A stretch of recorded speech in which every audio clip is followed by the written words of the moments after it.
ನಾವು ನೆಪೋಲಿಯನ್ ಬೋನೋಪಾರ್ಟೆ ಬಗ್ಗೆ ಚರ್ಚೆ ಮಾಡ್ತಾ ಇದ್ದೀವಿ. ಫ್ರಾನ್ಸ್ನ ಮಹಾಕ್ರಾಂತಿಯ ಶಿಶುವೆಂದೇ ಕರೆದುಕೊಂಡಿರ್ತಕ್ಕಂಥ ನೆಪೋಲಿಯನ್ ಬೋನೋಪಾರ್ಟೆ ವಿಶ್ವ ಕಂಡ ಒಬ್ಬ ಶ್ರೇಷ್ಠ ನಾಯಕ, ಪ್ರಬಲ ದಾಳಿಕಾರ, ದಕ್ಷ ಆಡಳಿತಗಾರ, ಮಹಾನ್ ಚಕ್ರವರ್ತಿಯಾಗಿ ಇಂಗ್ಲೆಂಡನ್ನು ಹೊರತುಪಡಿಸಿ ಇಡೀ ಯುರೋಪನ್ನು ತನ್ನ ಚಕ್ರಾಧಿಪತ್ಯದಲ್ಲಿ ಸಂಘಟಿಸಿ ವಿಶ್ವವಿಖ್ಯಾತಿಯನ್ನು ಗಳಿಸಿರ್ತಕ್ಕಂಥ ನೆಪೋಲಿಯನ್ ಬೋನೋಪಾರ್ಟೆ ತಾನು ಅದೃಷ್ಟದ ಶಿಶುವೆಂದು ಕೂಡ ಕರೆದುಕೊಂಡಿರ್ತಕ್ಕಂಥದ್ದು ನಾವು ನೋಡ್ತಾ ಹೋಗ್ತೇವೆ. ತನ್ನ ಸ್ವಸಾಮರ್ಥ್ಯದಿಂದ ಫ್ರಾನ್ಸ್ನ ಅತ್ಯುನ್ನತ ಸ್ಥಾನವಾಗಿರ್ತಕ್ಕಂಥ ಫ್ರೆಂಚ್ ಚಕ್ರವರ್ತಿಯಾಗಿ 1804ರಿಂದ 1814ರವರೆಗೆ ಆಳ್ವಿಕೆ ಮಾಡಿರ್ತಕ್ಕಂಥದ್ರ ಬಗ್ಗೆ ನಾವು ನೋಡಿದ್ದೇವೆ. ಹಾಗೆಯೇ ಅವನ ಆರಂಭಿಕ ಜೀವನದ ಬಗ್ಗೆ ಕೂಡ ನಾವು ಚರ್ಚೆ ಮಾಡಿದ್ದೇವೆ. ಆಗಸ್ಟ್ 15, 1769ರಂದು ಇಟಲಿಯ ಕಾರ್ಷಿಕ ದ್ವೀಪದ ಅಜಾಶಿಯೋ ಎಂಬ ನಗರದಲ್ಲಿ ಅವನು ಜನಿಸ್ತಾನೆ.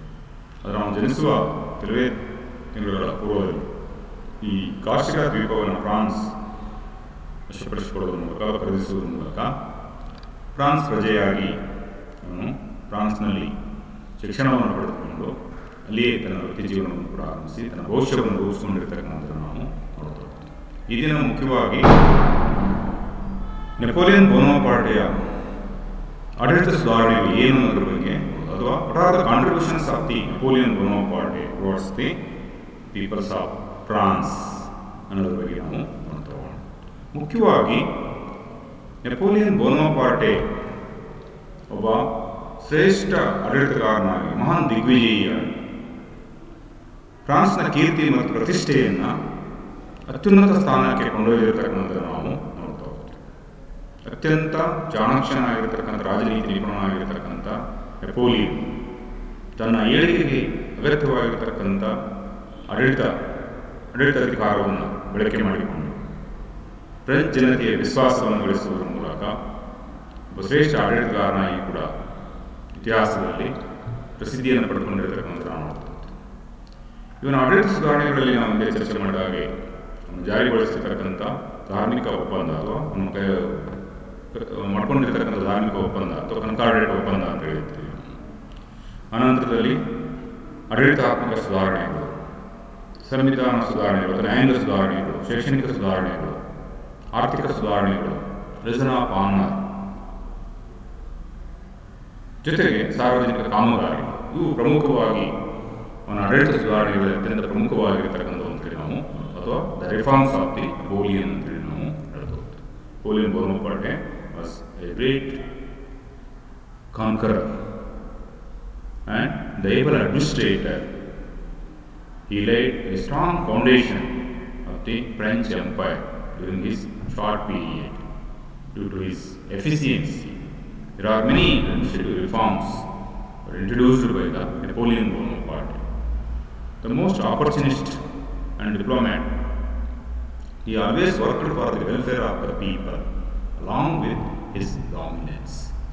The important reforms like the Concordat or the Treaty of Concordat, administrative reforms, judiciary reforms, educational reforms, economic reforms, lesson of honor, and one more thing is public work developments. These are the certain reforms of Napoleon Bonaparte from 1799 to 1850. Now we shall discuss about the Concordat or the Treaty of Concordat.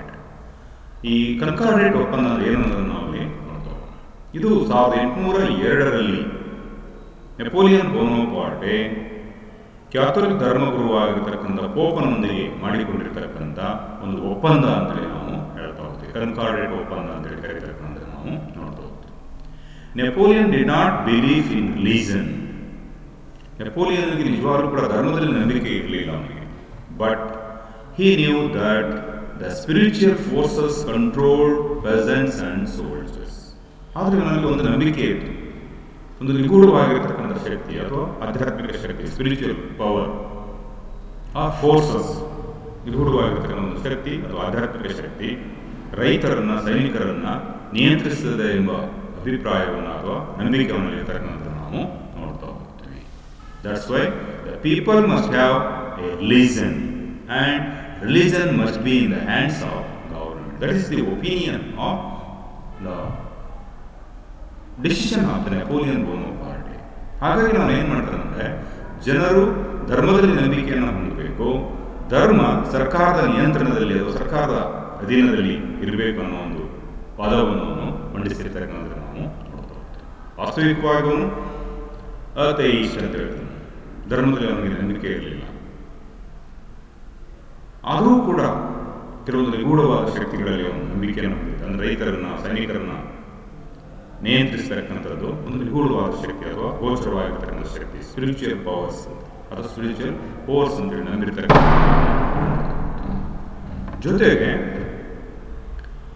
ಈ ಧರ್ಮವನ್ನು ಸರ್ಕಾರದ ಅಧೀನಗೊಳಪಡಿಸುವ ಒಂದು ಉದ್ದೇಶದಿಂದ ಈ ನೀತಿಯನ್ನು ಅನುಸರಿಸಿದೆ. ಅದರಲ್ಲೂ ವಿಶೇಷವಾಗಿ ಫ್ರಾನ್ಸ್ನಲ್ಲಿ ಬಹುಸಂಖ್ಯಾತರಾಗಿರ್ತಕ್ಕಂಥ ಕ್ಯಾಥೋಲಿಕ್ ಧರ್ಮೀಯರನ್ನು ತನ್ನತ್ತ ಒಲಿಸಿಕೊಳ್ಳುವ ಸಲುವಾಗಿ, ಫ್ರೆಂಚ್ ಪ್ರಜೆಗಳ ವಿಶ್ವಾಸವನ್ನು ಗಳಿಸುವ ಸಲುವಾಗಿ ಕ್ಯಾಥೋಲಿಕ್ ಧರ್ಮಗುರುವಾಗಿರ್ತಕ್ಕಂಥ ಪೋಪ್ ಪಯಾಸ್ 7ನೇ ಪೋಪ್ ಪಯಾಸ್ನೊಂದಿಗೆ ಈ ಒಪ್ಪಂದವನ್ನು ಮಾಡಿಕೊಂಡಿರ್ತಕ್ಕಂಥ ನಾವು ನೋಡ್ತಾ ಹೋಗ್ತೀವಿ. ಈ ಒಪ್ಪಂದದ ಮೂಲಕ ಅವನು he declared Catholicism is the religion of nation. Catholic ಧರ್ಮವನ್ನು ರಾಷ್ಟ್ರೀಯ ಧರ್ಮವನ್ನಾಗಿ ಘೋಷಿಸಿರ್ತಕ್ಕಂಥದ್ದನ್ನು ನಾವು ನೋಡ್ತಾ ಹೋಗ್ತೀವಿ. But it is not mandatory. ಹಾಗಂತೇಳಿ ಎಲ್ಲರೂ ಕೂಡ ಕ್ಯಾಥೋಲಿಕ್ ಧರ್ಮವನ್ನು ಅನುಸರಿಸಬೇಕಂತ ಏನು ನಿರ್ಬಂಧವನ್ನು ಹೇಳಿಲ್ಲ. It is not a mandatory. ಇದು ಕಡ್ಡಾಯ ಅಲ್ಲ ಅಂತ ಪ್ರಕಾರ ನಮಗೆ ಇಷ್ಟ ಬಂದಂತೆ ಕ್ಯಾಥೋಲಿಕ್ ಧರ್ಮವನ್ನು ಅನುಸರಿಸಿಕೊಂಡು ಹೋಗಲಿಕ್ಕೆ ಅವಕಾಶ ನೀಡ್ತಾನೆ. ಅದು ಕ್ಯಾಥೋಲಿಕ್ ಧರ್ಮವನ್ನೇ ಫ್ರಾನ್ಸ್ನ ರಾಷ್ಟ್ರೀಯ ಧರ್ಮವೆಂದು ಘೋಷಿಸಿರ್ತಕ್ಕಂಥದ್ದನ್ನು ನಾವು ಮುಖ್ಯವಾಗಿ ನೋಡ್ತಾ ಹೋಗ್ತೀವಿ. ಹಾಗೇನೇ ಫ್ರಾನ್ಸ್ನಲ್ಲಿದ್ದ ಇತರ ಧರ್ಮೀಯರಿಗೂ ಕೂಡ ಧಾರ್ಮಿಕ ಸ್ವತಂತ್ರವನ್ನು ಅವನು ಕಲ್ಪಿಸಿಕೊಡ್ತಾನೆ. ಯಹೂದಿಗಳು, ಪ್ರೊಟೆಸ್ಟೆಂಟ್ಸ್ ಮತ್ತಿತರ ಧರ್ಮೀಯರಿಗೆ ಅವನು ಧಾರ್ಮಿಕ ಸ್ವತಂತ್ರವನ್ನು ನೀಡಿ ಅವಕಾಶಗಳಲ್ಲಿ ಕೂಡ ಸಮಾನತೆಯನ್ನು ಕಲ್ಪಿಸಿಕೊಟ್ಟಿರ್ತಕ್ಕಂಥದ್ದು ನಾವು rest of the Catholics, the Jews, Protestants and others who have religious freedom and equal opportunity in all fields. And he gave limited power to Pope. ಈ ಕನ್ಕಾರ್ಡೆಂಟ್ ಒಪ್ಪಂದದ ಮೂಲಕ ಕ್ಯಾಥೋಲಿಕ್ ಧರ್ಮಗುರು ಹಿಂದೆ ಹೊಂದಿರತಕ್ಕಂಥ ಎಲ್ಲ ಅಧಿಕಾರವನ್ನು ನಿರ್ಬಂಧಿಸಿ ಒಂದು ನಿಯಮಿತ ಅಧಿಕಾರವನ್ನು ಅವರಿಗೆ ನೀಡಿರ್ತಕ್ಕಂಥ ನಾವು bishops and cures were appointed by the government. ಫ್ರಾನ್ಸ್ನ ಚರ್ಚ್ಗಳಿಗೆ ಬಿಷಪ್ಗಳನ್ನು, ಕ್ಯೂರ್ಸ್ಗಳನ್ನು ಸರ್ಕಾರ ನೇಮಕ ಮಾಡ್ತಾರೆ. And got a religious ordination by the pope. ಆದರೆ ಅವರಿಗೆ ಧರ್ಮೋಪದೇಶವನ್ನು ಮಾಡ್ತಕ್ಕಂಥ, ಧಾರ್ಮಿಕ ದೀಕ್ಷೆಯನ್ನು ನೀಡತಕ್ಕಂಥ ಅಧಿಕಾರವನ್ನು ಮಾತ್ರ ಪೋಪನಿಗೆ ನೀಡಿರ್ತಕ್ಕಂಥ ನಾವು government who pay salary to pope, religious priests or bishops and cures. Pope ಕೇವಲ ಅವರಿಗೆ ಧಾರ್ಮಿಕ ದೀಕ್ಷೆ ನೀಡತಕ್ಕಂಥ ಅಧಿಕಾರವನ್ನು ಉಳಿದಂತೆ ಈ ಬಿಷಪ್ಗಳು, ಕ್ಯೂರ್ಗಳು ಮತ್ತಿತರ ಪಾದ್ರಿಗಳು ಸರ್ಕಾರದ ಅಧೀನದಲ್ಲಿ ಸೇವೆ ಸಲ್ಲಿಸ್ತಕ್ಕಂಥ, ಸರ್ಕಾರವೇ ಅವರಿಗೆ ವೇತನ ನೀಡುವುದರ ಮೂಲಕ ಅವರು ಸರ್ಕಾರಿ ಸೇವೆಯಲ್ಲಿ ನೋಡಿಕೊಂಡಿರ್ತಕ್ಕಂಥ ನಾವು ನೋಡ್ತೀವಿ. ಆ ಮೂಲಕ ಧರ್ಮವನ್ನು ಸರ್ಕಾರದ ನಿಯಂತ್ರಣಕ್ಕೆ ಒಳಪಡಿಸಿರ್ತಕ್ಕಂಥ ನಾವಲ್ಲಿ ನೋಡ್ತೀವಿ. The properties of church var ಸೀಜ್ಡ್. ಈ ಚರ್ಚಿನ ಆಸ್ತಿ ಪಾಸ್ತಿಗಳನ್ನು ಸಂಪೂರ್ಣವಾಗಿ ಮುಟ್ಟುಗೋಲು ಹಾಕೊಂಡಿರ್ತಕ್ಕಂಥ ನಾವು ನೋಡ್ತೀವಿ. ಇವು ಪ್ರಮುಖವಾಗಿ 1802ರ ಕನ್ಕಾರ್ಡೆಂಟ್ ಒಪ್ಪಂದದಲ್ಲಿ ಕಂಡುಬರತಕ್ಕಂಥ ಪ್ರಮುಖ ಅಂಶಗಳು ಅಂತ ನಾವು ನೋಡ್ತೀವಿ. ಸರಳವಾಗಿ ಹೇಳೋದಾದ್ರೆ, ಧರ್ಮದಲ್ಲಿ ನಂಬಿಕೆ ಇದ್ದರೂ ಕೂಡ ಧರ್ಮವನ್ನು ಸರ್ಕಾರದ ಅಧೀನಕ್ಕೊಳಪಡಿಸುವುದರ ಮೂಲಕ ಬಹುಸಂಖ್ಯಾತ ಕ್ಯಾಥೋಲಿಕರ ವಿಶ್ವಾಸವನ್ನು ಗಳಿಸಲು ಪೋಪನೊಂದಿಗೆ ಒಪ್ಪಂದವನ್ನು ಮಾಡಿಕೊಂಡು ಕ್ಯಾಥೋಲಿಕ್ ಧರ್ಮವನ್ನು ರಾಷ್ಟ್ರೀಯ ಧರ್ಮವನ್ನಾಗಿ ಘೋಷಿಸಿ ಇತರ ಧರ್ಮೀಯರಿಗೂ ಕೂಡ ಧಾರ್ಮಿಕ ಸ್ವಾತಂತ್ರ್ಯ ಮತ್ತು ಸಮಾನತೆಯನ್ನು ಕಲ್ಪಿಸಿಕೊಡುವುದರ ಮೂಲಕ ಫ್ರೆಂಚ್ ಜನತೆಯ ಪ್ರೀತಿ ವಿಶ್ವಾಸಕ್ಕೆ ಪಾತ್ರನಾಗಿರ್ತಕ್ಕಂಥ ನಾವು ನೋಡ್ತಾ ಹೋಗ್ತೀವಿ. ನೆಕ್ಸ್ಟು ಆಡಳಿತಾತ್ಮಕ ಸುಧಾರಣೆ, ಅಡ್ಮಿನಿಸ್ಟ್ರೇಟಿವ್ ರಿಫಾರ್ಮ್ಸ್ ಅಂತೇಳಿ ನಾವು ಹೇಳ್ತಾ ಹೋಗ್ತೀವಿ. ಅತ್ಯಂತ ಸಮರ್ಥ ಆಡಳಿತಗಾರನಾಗಿರ್ತಕ್ಕಂಥ ನೆಪೋಲಿಯನ್ ಬೋನಪಾರ್ಟ್ 1799ರಲ್ಲಿ 3 ಜನ ಸದಸ್ಯರ ಕ್ಯಾನ್ಸಲೇಟ್ ಸರ್ಕಾರವನ್ನು ರಚನೆ ಮಾಡಿ ಡೈರೆಕ್ಟರಿ ಸರ್ಕಾರವನ್ನು ಪತನಗೊಳಿಸಿ ಕ್ಯಾನ್ಸಲೇಟ್ ಸರ್ಕಾರವನ್ನು ಸ್ಥಾಪನೆ ಮಾಡಿರ್ತಕ್ಕಂಥದ್ದು ನಾವೇ ನೋಡ್ತಾ ಹೋಗ್ತೀವಿ. The new constitution was introduce. ಹೊಸ ಸಂವಿಧಾನವನ್ನು ಜಾರಿಗೊಳಿಸಿ 3 ಕೂಡ ಸಮಾನ ಅಧಿಕಾರ ಅವಕಾಶಗಳನ್ನು ಹೊಂದಿರುವಂತೆ 3 ಸದಸ್ಯ ಸರ್ಕಾರವನ್ನು ರಚನೆ ಮಾಡಿರ್ತಕ್ಕಂಥ ನಾವು ನೋಡ್ತಾ ಹೋಗ್ತೀವಿ. ಹಾಗೇನೆ ಕ್ರಮೇಣವಾಗಿ ಅವನು ಅಧಿಕಾರವನ್ನು ತನ್ನಲ್ಲಿ ಕೇಂದ್ರೀಕರಿಸಿಕೊಂಡು, ರಾಜಕೀಯ ಅಧಿಕಾರವನ್ನು ತನ್ನಲ್ಲಿ ಕೇಂದ್ರೀಕರಿಸಿಕೊಂಡು ಅನಂತರ ಪ್ರಥಮ ಕ್ಯಾನ್ಸಲೇಟ್ ಆಗಿ ಅನಂತರ ಫ್ರೆಂಚ್ ಚಕ್ರವರ್ತಿಯಾಗಿ ಘೋಷಿಸಿಕೊಂಡಿರ್ತಕ್ಕಂಥದ್ದು ನಾವು ನೋಡ್ತೀವಿ. ಆಮೇಲೆ ಆಡಳಿತಾತ್ಮಕವಾಗಿ ಎಲ್ಲ ಅಧಿಕಾರವನ್ನು ಕೂಡ ಕೇಂದ್ರೀಕರಿಸುವುದರ ಮೂಲಕ ಆಡಳಿತ ಸುಧಾರಣೆ ಅವನ ಉದ್ದೇಶವಾಗಿರ್ತಕ್ಕಂಥದ್ದು ನಾವು ಅಂದರೆ ಆಡಳಿತ ಕೇಂದ್ರೀಕರಣ ಮತ್ತು ಆಡಳಿತ ಸುಧಾರಣೆಗಳು ಜನಪರವಾದ ಸುಧಾರಣೆಗಳನ್ನು ಜಾರಿಗೊಳಿಸುವುದು ಇವನ ಆಡಳಿತದ ಉದ್ದೇಶವಾಗಿರ್ತಕ್ಕಂಥದ್ದು ನಾವು the main motto or objectives of the administrative policy of Napoleon was the centralization of the administration and the administrative reform. These are the motto or the objective of the administrative system of Napoleon Bonaparte. France was divided into 83 provinces. ಆಡಳಿತವನ್ನು ಕೇಂದ್ರೀಕರಿಸುವುದರ ಜೊತೆಗೆ ರಾಜಕೀಯ ಅಧಿಕಾರವನ್ನು ಕೇಂದ್ರೀಕರಿಸುತ್ತಾನೆ ಹೊರತು ಆಡಳಿತಾತ್ಮಕವಾಗಿ France ಅನ್ನು 83 ಪ್ರಾಂತ್ಯಗಳಾಗಿ ವಿಂಗಡಿಸಿರ್ತಕ್ಕಂಥದ್ದು ನಾವು ನೋಡ್ತಾ ಹೋಗ್ತೀವಿ. Each province headed by ಪ್ರಿಫೆಕ್ಟ್ಸ್.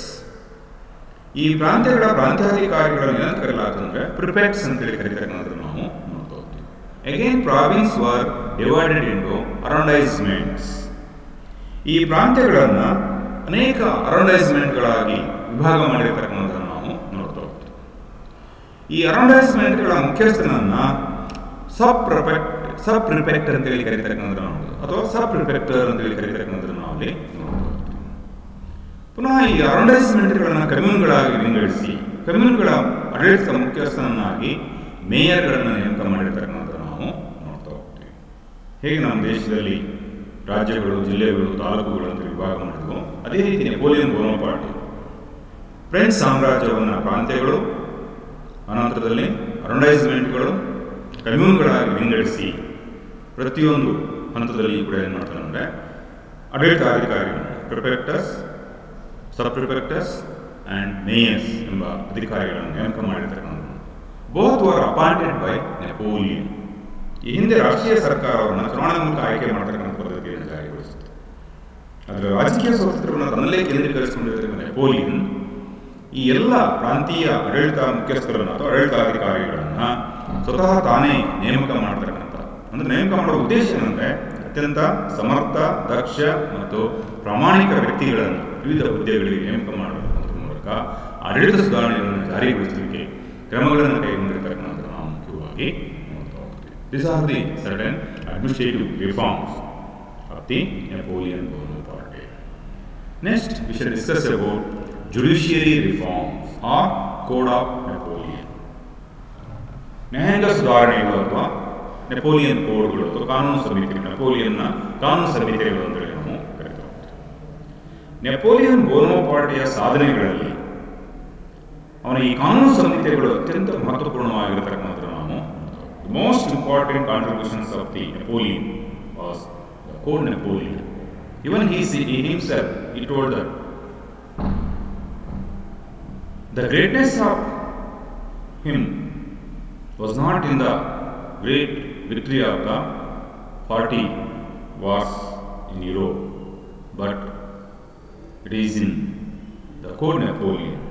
ಅಂದರೆ ತನ್ನ ಶ್ರೇಷ್ಠತೆ ಅಥವಾ ತನ್ನ ಕೀರ್ತಿ ಇರತಕ್ಕಂಥದ್ದು, ತನ್ನ ಸಾಧನೆ ಇರತಕ್ಕಂಥದ್ದು ಯುರೋಪಿನ ಮೇಲೆ ಕೈಗೊಂಡಿರ್ತಕ್ಕಂಥ 40 ಪ್ರಮುಖ ದಿಗ್ವಿಜಯಗಳಲ್ಲಿ ಅಲ್ಲ, ಅದರ ಬದಲಾಗಿ ತಾನು ಜಾರಿಗೊಳಿಸಿರ್ತಕ್ಕಂಥ ಜನಪರವಾಗಿರ್ತಕ್ಕಂಥ ಈ ಕಾನೂನು ಸಮಿತಿಗಳಲ್ಲಿ ಅಂತ ಹೇಳ್ಕೊಳ್ತಕ್ಕಂಥದ್ದನ್ನು ನಾವು ನೋಡ್ತಾ ಹೋಗ್ತೀವಿ. ಇದು ಅವನ ದೂರಾಲೋಚನೆ. ಆಮೇಲೆ ಫ್ರಾನ್ಸ್ನ ಮಹಾಕ್ರಾಂತಿಯ ಧ್ಯೇಯಗಳಾಗಿರ್ತಕ್ಕಂಥ ಸ್ವಾತಂತ್ರ್ಯ, ಸಮಾನತೆ ಮತ್ತು ಭ್ರಾತೃತ್ವದಲ್ಲಿ ಅವನಿಗೆ ಇರತಕ್ಕಂಥ ಶ್ರದ್ಧೆ ಹಾಗೂ ಜನಪರವಾದ ಆಡಳಿತವನ್ನು ನೀಡಬೇಕನ್ನೋ ಒಂದು ಆಶಯ ಇವನ ಕಾನೂನು ಸಮಿತಿಗಳಲ್ಲಿ ವ್ಯಕ್ತವಾಗ್ತಕ್ಕಂಥದ್ದು ನಾವು ನೋಡ್ತಾ ಹೋಗ್ತೀವಿ. The most memorable work of Napoleon was legal code. ಅತ್ಯಂತ ಮಹತ್ವಪೂರ್ಣವಾಗಿದ್ದ ಅವನ ಕಾನೂನು ಸಮಿತಿ ಅಂತ ಹೇಳಿ ನಾವು ಹೇಳ್ತೀವಿ. ಈ appointed the 2 committees of his supervising or presidency. ತನ್ನ ಅಧ್ಯಕ್ಷತೆಯಲ್ಲಿ 2 ಸಮಿತಿಗಳನ್ನು ರಚನೆ ಮಾಡ್ತಾನೆ. ಇವನು ಶ್ರೇಷ್ಠ ಕಾನೂನು ಪಂಡಿತನೂ ಆಗಿರಲಿಲ್ಲ ಅಥವಾ ನ್ಯಾಯಾಂಗ ವಿಚಾರದಲ್ಲಿ ಅವನಿಗೆ ಅನುಭವ ಕೂಡ ಇರಲಿಲ್ಲ. But his common sense and legislative vision, ಒಂದು ಸಾಮಾನ್ಯ ಪ್ರಜ್ಞೆ ಮತ್ತು ಶಾಸನಾತ್ಮಕವಾಗಿರ್ತಕ್ಕಂಥ ಒಂದು ದೃಷ್ಟಿಕೋನ ಏನಿದೆಯಲ್ಲ, ಇದು ಅವನು ಈ ಕಾನೂನು ಸಮಿತಿಗಳ ಜಾರಿಗಾಗಿ 2 ಶ್ರೇಷ್ಠ ಸಮಿತಿಗಳನ್ನು ಅಥವಾ 2 ಕಾನೂನು ಸಮಿತಿಗಳನ್ನು, ಶ್ರೇಷ್ಠ ಕಾನೂನು ಪಂಡಿತರುಗಳನ್ನು ಒಳಗೊಂಡಿರ್ತಕ್ಕಂಥ 2 ಸಮಿತಿಗಳನ್ನು ತನ್ನ ಅಧ್ಯಕ್ಷತೆಯಲ್ಲಿ ರಚನೆ ಮಾಡಿರ್ತಕ್ಕಂಥದ್ದು ನಾವು ನೋಡ್ತಾ ಹೋಗ್ತೀವಿ. Only on the basis of his common sense and legislative vision ಅಂತ ಹೇಳಿ ನಾವು ಹೇಳ್ತಾ ಹೋಗ್ತೀವಿ. The secular state based upon a class of peasant proprietors. ಇವರ ಈ ಕಾನೂನು ಸಂಹಿತೆಗಳನ್ನು ಜಾರಿಗೊಳಿಸುವ ಮೂಲ ಉದ್ದೇಶ ಏನಾಗಿತ್ತು ಅಂದರೆ ಒಂದು ಜಾತ್ಯತೀತ ರಾಜ್ಯವನ್ನು ಸ್ಥಾಪನೆ ಮಾಡತಕ್ಕಂಥ based upon the class of peasants and proprietors. ರೈತರು ಮತ್ತು ಈ ಬಂಡವಾಳ ಹೂಡಿಕೆದಾರರ ಮಾಲೀಕತ್ವದಲ್ಲಿ ಒಳಗೊಂಡಿರತಕ್ಕಂಥ ಜಾತ್ಯತೀತವಾಗಿರತಕ್ಕಂಥ ಒಂದು ರಾಜ್ಯವನ್ನು ಸ್ಥಾಪನೆ ಮಾಡತಕ್ಕಂಥ ಉದ್ದೇಶದಿಂದ ಕಾನೂನು ಮುಂದೆ ಎಲ್ಲರೂ ಸರಿಸಮಾನರು ಎಂಬ ತತ್ವವನ್ನು ಆಧರಿಸಿ ಈ ಕಾನೂನುಗಳನ್ನು ರೂಪಿಸುವ ಸಲುವಾಗಿ ಈ ಸಮಿತಿಗಳನ್ನು ರಚನೆ ಮಾಡಿ ಕಾನೂನು ಸಮಿತಿಗಳ ಜಾರಿಗೆ ಕಾರಣ ಆಗಿರ್ತಕ್ಕಂಥದ್ದು ನಾವು ನೋಡ್ತಾ ಹೋಗ್ತೀವಿ. 1804ರಲ್ಲಿ ಈ ಕಾನೂನು ಸಮಿತಿಗಳನ್ನು ಜಾರಿಗೆ ತಂದಿರತಕ್ಕಂಥದ್ದು ನಾವು ನೋಡ್ತಾ ಹೋಗ್ತೀವಿ. 1804ರಲ್ಲಿ ನೆಪೋಲಿಯನ್ ಬೋನಪಾರ್ಟೆ ಈ ಕೋಡ್ ನೆಪೋಲಿಯನ್ಗೆ ಸಹಿ ಹಾಕುವುದರ ಮೂಲಕ ಈ ಕಾನೂನು ಸಮಿತಿಗಳು ಜಾರಿಯಾಗಿರ್ತಕ್ಕಂಥದ್ದು ನಾವು ಮುಖ್ಯವಾಗಿ ನೋಡ್ತಾ ಹೋಗ್ತೀವಿ. The code Napoleon was adopted every countries in Europe. The Code Napoleon was not only in France, but every European countries who adopted of their constitution. That is the greatness and the significance of the importance of Napoleon Code. The Napoleon Code were mainly divided into 5 divisions: Civil Code, Civil Procedure Code, Criminal Procedure Code, Penal Code and Commercial Code. Civil Code ನಾಗರಿಕ ಸಂಹಿತೆಗಳು, ನಾಗರಿಕ ಕಾಯ್ದೆಗಳು ಅಂತೇಳಿ ನಾವು ಹೇಳ್ತಾ ಹೋಗ್ತೀವಿ. ಸಾಮಾನ್ಯವಾಗಿ ಕೌಟುಂಬಿಕ ವ್ಯವಹಾರಗಳಿಗೆ, ನೈತಿಕ ವಿಚಾರಗಳಿಗೆ, ಗುರು ಹಿರಿಯರ ಬಗ್ಗೆ ಗೌರವ ಮನೋಭಾವವನ್ನು ಮಾಡ್ತಕ್ಕಂಥದ್ದು, ಮಕ್ಕಳಲ್ಲಿ ಒಂದು ನೈತಿಕ ಮೌಲ್ಯಗಳನ್ನು ಬೆಳೆಸ್ತಕ್ಕಂಥದ್ದು, ಇದು ಸ್ತ್ರೀ ಪುರುಷರ ನಡುವೆ ಉತ್ತಮ ಸಂಬಂಧಗಳನ್ನು ಬೆಳೆಸ್ತಕ್ಕಂಥದ್ದು, ಇದು ಸಿವಿಲ್ ಕೋಡ್ಗಳಲ್ಲಿರ್ತದೆ. ಸಿವಿಲ್ ಪ್ರೊಸೀಜರ್ ಕೋಡ್ಗಳು ಆಸ್ತಿ ವಿವಾದಗಳು, ವೈವಾಹಿಕ ವಿವಾದಗಳು ಮುಂತಾದವುಗಳಿಗೆ ಸಂಬಂಧಿಸಿದ ಸಿವಿಲ್ ಪ್ರೊಸೀಜರ್ ಕೋಡ್ಗಳನ್ನು ರೂಪಿಸಿರ್ತಕ್ಕಂಥದ್ದು. ಆಸ್ತಿ ಪಾಸ್ತಿ ವಿವಾದಗಳಿಗೆ ಸಂಬಂಧಿಸಿರ್ತಕ್ಕಂಥ, ಹಣಕಾಸಿನ ವ್ಯವಹಾರಗಳಿಗೆ ಸಂಬಂಧಿಸಿರ್ತಕ್ಕಂಥ, ಕೌಟುಂಬಿಕ ವ್ಯಾಜ್ಯಗಳು, ಇವುಗಳಿಗೆ ಸಂಬಂಧಪಟ್ಟಿರ್ತಕ್ಕಂಥ ಸಿವಿಲ್ ಪ್ರೊಸೀಜರ್ ಕೋಡ್ ಅಂತ ಹೇಳ್ತಾರೆ. ಇನ್ನು ಕ್ರಿಮಿನಲ್ ಪ್ರೊಸೀಜರ್ ಕೋಡ್ ಅಪರಾಧಗಳಿಗೆ ಸಂಬಂಧಿಸಿದಂತೆ ಕೊಲೆ, ಸುಲಿಗೆ, ದರೋಡೆ, ಕಳ್ಳತನ ಮುಂತಾದ ಅಪರಾಧಗಳಿಗೆ ಸಂಬಂಧಪಟ್ಟ ಹಾಗೆ ಕ್ರಿಮಿನಲ್ ಪ್ರೊಸೀಜರ್ ಕೋಡ್ಗಳನ್ನು ರೂಪಿಸಿರ್ತಕ್ಕಂಥದ್ದು ನಾವು ನೋಡ್ತಾ ಹೋಗ್ತೀವಿ. ಆಮೇಲೆ ಪಿನಲ್ ಕೋಡ್ ದಂಡ ಸಂಹಿತೆಗಳು, ಯಾವ ಯಾವ ಅಪರಾಧಗಳಿಗೆ ಏನೇನು ಶಿಕ್ಷೆಗಳಿವೆ ಅನ್ನೋದನ್ನು ದಂಡ ಸಂಹಿತೆಗಳ ಒಂದು ವಿಭಾಗವನ್ನು ಒಳಗೊಂಡಿರ್ತಕ್ಕಂಥ. ಇನ್ನು ಕೊನೆಯದಾಗಿ ಕಮರ್ಷಿಯಲ್ ಕೋಡ್, ವ್ಯಾಪಾರ ಮತ್ತು ವಾಣಿಜ್ಯ ಚಟುವಟಿಕೆಗಳಿಗೆ ಸಂಬಂಧಿಸಿದಂತೆ ಉಂಟಾಗತಕ್ಕಂಥ ಬಿಕ್ಕಟ್ಟುಗಳನ್ನು ಬಗೆಹರಿಸುವ ಸಲುವಾಗಿ, ವ್ಯಾವಹಾರಿಕ ಬಿಕ್ಕಟ್ಟುಗಳನ್ನು ಬಗೆಹರಿಸುವ ಸಲುವಾಗಿ ಈ ಕಮರ್ಷಿಯಲ್ ಕೋಡ್ಗಳನ್ನು ರೂಪಿಸಿರ್ತಕ್ಕಂಥದ್ದನ್ನು ನಾವು ಮುಖ್ಯವಾಗಿ ನೋಡ್ತಾ ಹೋಗ್ತೇವೆ. ಇವು ವಿಶೇಷವಾಗಿ ನೆಪೋಲಿಯನ್ ಅದನ್ನು ಆಡಳಿತಾವಧಿಯಲ್ಲಿ ಜಾರಿಗೊಳಿಸಿರ್ತಕ್ಕಂಥ ಪ್ರಮುಖ ಸುಧಾರಣೆಗಳು. ಉಳಿದಿರ್ತಕ್ಕಂಥ ಅವನ ಸಾಧನೆಗಳ ಬಗ್ಗೆ ಅಥವಾ ಆಡಳಿತ ಸುಧಾರಣೆಗಳ ಬಗ್ಗೆ ಮುಂದಿನ ಪೀರಿಯಡಲ್ಲಿ ತಿಳಿಸ್ತಾರೆ.